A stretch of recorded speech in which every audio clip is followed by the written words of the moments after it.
Selamat siang Bapak dan Ibu semuanya yang ada di rumah. Hari ini kita sudah kehadiran tamu. Selamat siang Bapak semuanya. Ya, hari ini kita akan membicarakan kriteria gudangnya pun berbeda mungkin ya. Sebelum ada ERP dan setelah ada ERP. Absolutely, Bu, pasti. Karena sekarang gudang itu kalau ada ERP, gudang ini bukan makhluk yang terasing sendiri, jadi makhluk yang transparan. Karena kapan dia terima barang ini ditaruh di mana kan kelihatan. Kapan dia keluar kan semua bisa lihat. Kalau dulu kan enggak, kamu harus datang, lihat, cek fisik, nanya pegawai taruh mana kan harus dicari gitu ya. Itu misterius box gitu ya. Sekarang enggak, kelihatan gitu ya, keluar masuknya kelihatan. Betul-betul efisien ya. Ya. Tadi salah satu Facebook yang disampaikan Pak Arif tadi, kan begitu beli sekarang ada gudang gitu kan. Gudang ini satu Facebook sendiri. Iya. Ya. Kalau umpamanya nggak diambil, tadi satu contoh gitu ya, nggak diambil, gudangnya, nanti kontrol barangnya piye? Kan gitu kan? HP-nya juga nggak pindah, Pak. Iya nggak, otomatis gitu kan? Nggak pindah. Iya. Jadi sebetulnya kalau kita breakdown tadi protoli satu persatu gitu ya. Oh ternyata begitu Pak Arif belanja, beli, gudangnya tempat saya online, ya berarti kan Pak Arif harus bisa lihat. Pak Prapto gudangnya di posisi A nomor 1, yang di rak nomor sekian, itu kelihatan gitu. Iya kan? Karena dengan begitu kita tahu, bagian produksi ngerti, oh barangnya betul-betul ada. Dan datanya real time ya Pak? Real time ya. Itu fishbone tadi itu hanya bisa nggak dipakai itu misalkan R&D. Ya. Apakah R&D-nya kamu mau masuk ERP enggak? Nah, itu bisa tidak. Tapi kalau yang penting-penting itu tadi wajib ya Ibu ya. Wajib ya. Apa saja Pak yang wajib gitu yang? Yang wajib ya tentunya ya hampir semua wajib sih. Kalau kita bicara yang mending bicara yang tidak gitu ya. Semua proses akuntansi itu wajib.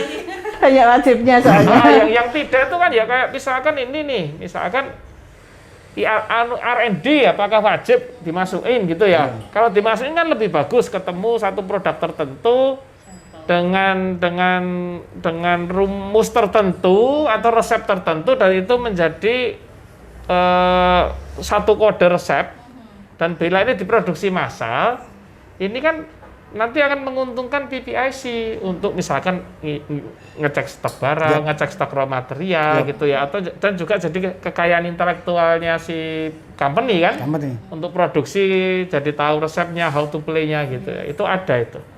Terus misalkan yang tidak wajib lagi, misalkan CSR, nah, you mau masuk enggak up to you gitu ya. Tapi kalau yang si di dalam ya wajib, Bu. Semua jadi nggak bisa ngomong sekarang, SDM tak bisa sendiri, kebijakan sendiri. SDM mau dipisah boleh, enggak juga boleh gitu kan, silahkan. Tapi SDM sih biasanya kaitan sama payroll. Iya, karena berhubungan dengan absensi. Presensi, pembayaran. Bayar juga kan? Iya. Mungkin dari sisi untuk pengendalian persediaannya sendiri gimana Pak menggunakan ERP ini? Ya, jadi seperti yang Pak Prapto tadi bicarakan, kalau inventory karena tahu kapan masuk ya, detik sampai detiknya aja tahu gitu ya, tentunya pengendaliannya lebih mudah karena countingnya kan dihitung oleh komputer. Jadi misalkan masuknya itu Jumat minggu lalu, sekarang hari keberapa kan kita sudah tahu gitu ya, itu menjawab itu. Nah, yang menarik lagi kan setelah kita ini bicara masalah tadi cara mendapatkan inventory, siapa yang meminta inventory kita sudah terangkan, terus sudah jadi inventory, terus apa yang dilakukan dari inventory ini kan tentunya masuk produksi ya. Nah mungkin kita stage berikutnya ngomong masalah produksi ini. Tentunya raw material yang ada di gudang itu dibelikan untuk produksi. Nah produksi itu, di dalam produksi itu kan ada lajur mesin. Ya, ada lajur mesin. Berbeda-beda. Kalau kita bicara kain, kita bicara benang, kita bicara kain pun berbeda-beda. Ada kain putih gitu ya, ada kain printing, ada kain dyeing. Dyeing itu yang solid color. Ada lagi garment. Itu juga berbeda. Banyak produknya. Sangat berbeda. Penanganannya ya. Ya berbeda. Kebetulan tempat saya bekerja itu integrated, punya semua. Gitu ya. Kalau saya bicara lagi mungkin untuk yang fiber beda lagi, untuk yang produksi fiber. Mungkin kali ini saya akan bicara yang ini dulu, yang kain misalkan. Yang kain. Jadi pada waktu kain itu produksi ini ada dua, Ibu. Pertama made to stock. Kedua made to order. Jadi ada misalkan buyer yang datang, saya mau minta tolong dibuatin kain, gambarnya kembang api, kan tahun baru gitu ya, kembang api. Dilarang. Nah itu karena dilarang dipakai jadi baju aja gitu ya. Misalkan sekian bar, sekian ton gitu ya, tergantung satuannya, atau sekian ribu meter lah, whatever gitu. Nah, pada waktu ada permintaan itu, kalau kita bicara produk demand, itu pertama kan marketing yang bergerak, ya. Pada waktu marketing, misalkan Bu Dita beli dari saya gitu, saya sebagai marketing, tentunya kan kita bicara dulu kan, Ibu maunya apa gitu kan, mau dibuatin apa, oh kalau yang begini ini namanya ini gitu. Lah marketing ini sudah tahu kodenya gitu ya, oh kayaknya ini ada kodenya. Nah kecuali kalau misalkan printingnya didesain oleh Ibu sendiri, maka desainnya kami bawa, kami buatin dulu kode barangnya. Oh kembang api kodenya sekian, oke, sekian banyak, harganya sekian, disepakati, kita buat kontrak ya, sales kontrak dibuat lah. Pada waktu sales kontrak dibuat, sepakat itu si marketing juga membuat sales kontrak itu by ERP. Jadi di entry dulu by ERP, diterbitkan, karena sales kontrak itu melibatkan pihak luar dan sifatnya formal, wajib di print. Karena kan harus tanda tangan ini. Yep. Ya, dua belah pihak gitu ya. Nah, namun saya nggak bicara ke situ, saya bicara data yang diperoleh di sales kontrak. Begitu data ini ada, di dalam sales kontrak disepakati barang, kuantiti, harga, dan juga kapan dikirim. Yep. Ada Ibu, kapan dikirim. Nah, dari sales kontrak itu diturunkan, ini kan marketing dengan customer, tentunya marketing setelah terima sales kontrak, karena ini made to order, marketing harus bicara dong dengan produksi. Yep. Nah, sales kontrak ini di ERP itu akan automatically, jadi si marketing itu mindahkan data SC ini ke menjadi SO sales order. Pindah pek gitu aja ya, pindah create, pindah pek, tembak plug, disubmit ke produksi, ke PPIC, terus ke produksi. Nah, PPIC tahu kan? Ke PPIC dulu ya. PPIC tahu, oh ada perintah seperti ini tanggal sekian, dicek dulu dia. Inventory, semua kesiapan gitu, apakah ini sudah pernah dibuat dan sebagainya. Apakah resepnya sudah ada, coloringnya dan sebagainya. Kenapa tadi saya bicara R&D lebih baik dimasukkan, ya ini loh Bu. Jadi, untuk membuat kain yang seperti itu tuh resepnya ini gitu ya, yang harus dilakukan itu ini. PPIC sudah tahu. Begitu PPIC sudah tahu semua available, maka dia akan memberikan perintah kerja ke bagian produksi. Ini ya produksi, kamu buatin job order ya. Jadi kamu buatin ya kain seperti ini. Di dalamnya kuantiti dan sebagainya itu diambil dari SC tadi. Jadi dari informasi pertama tidak ada perubahan di sana. Semuanya sama, exactly the same, masuk, tetapi PPIC kan menambahkan. Ini kamu pakai cara begini, lah itu kan sudah ada di database kami.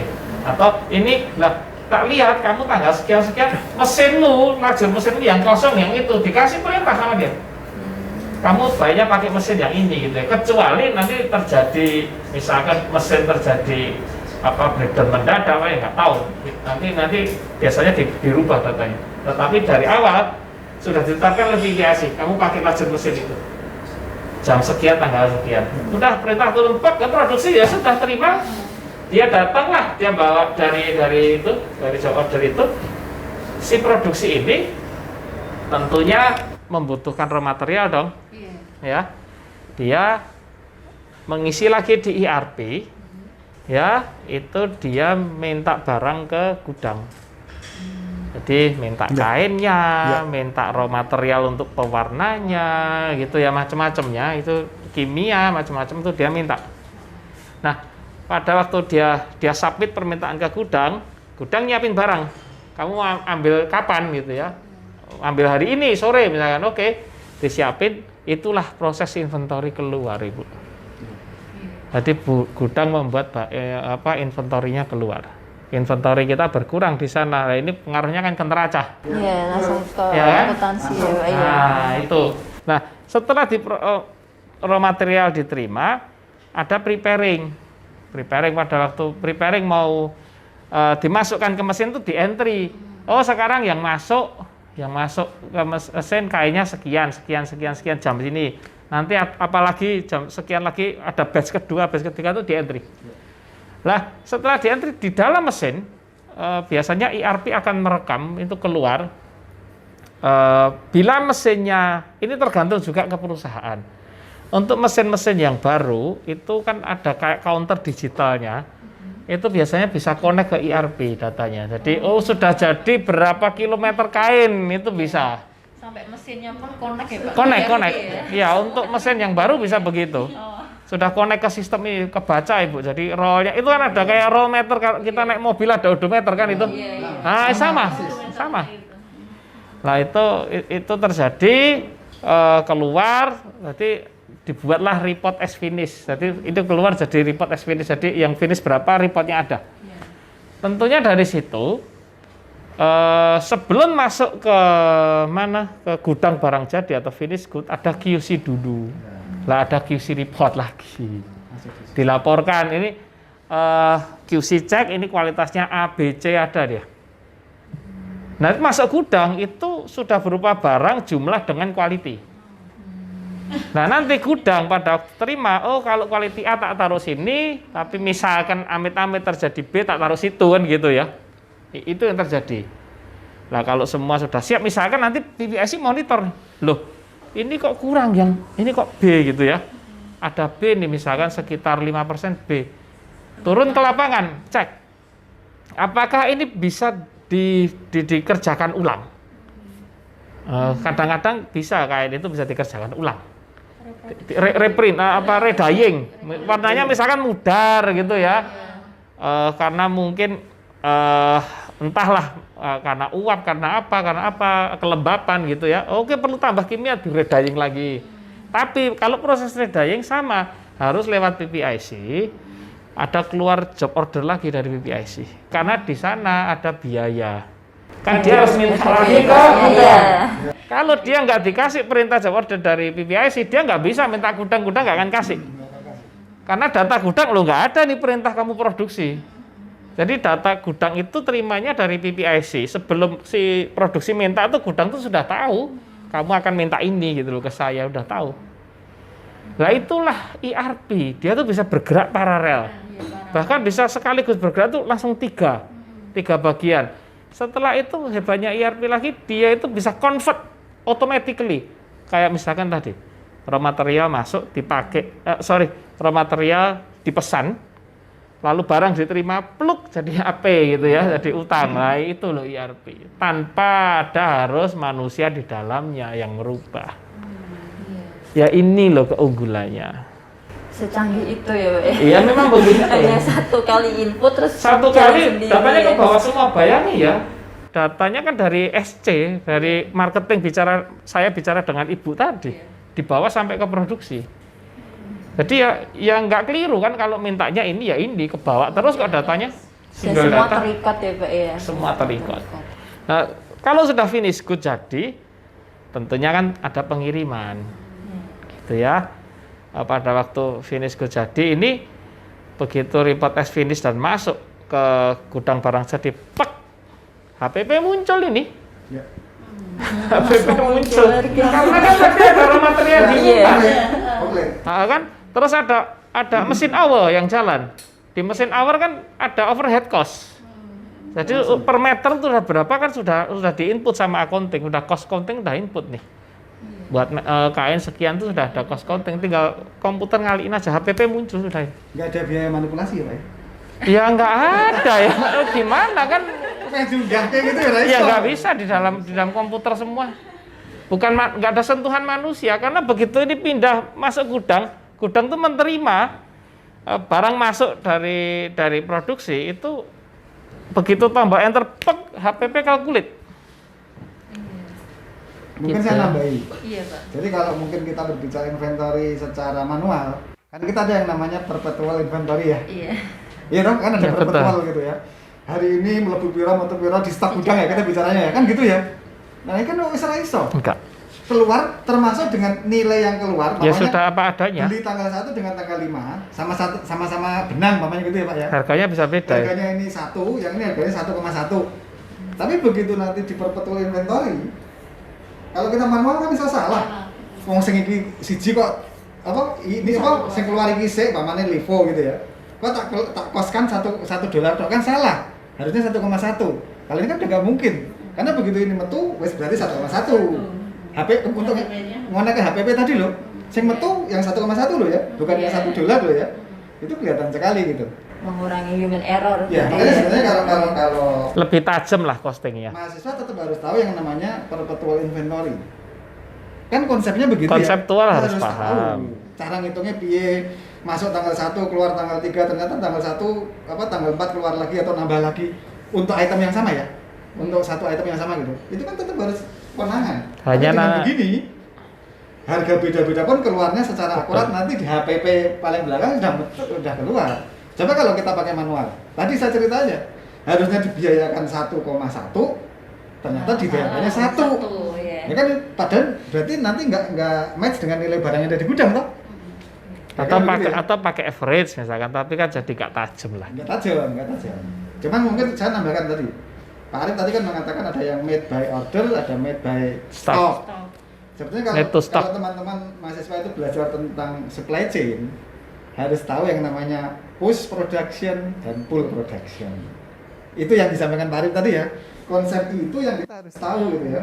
Jadi kalau push production artinya pokoknya dibuat untuk stok nanti marketingnya agak dodolan gitu.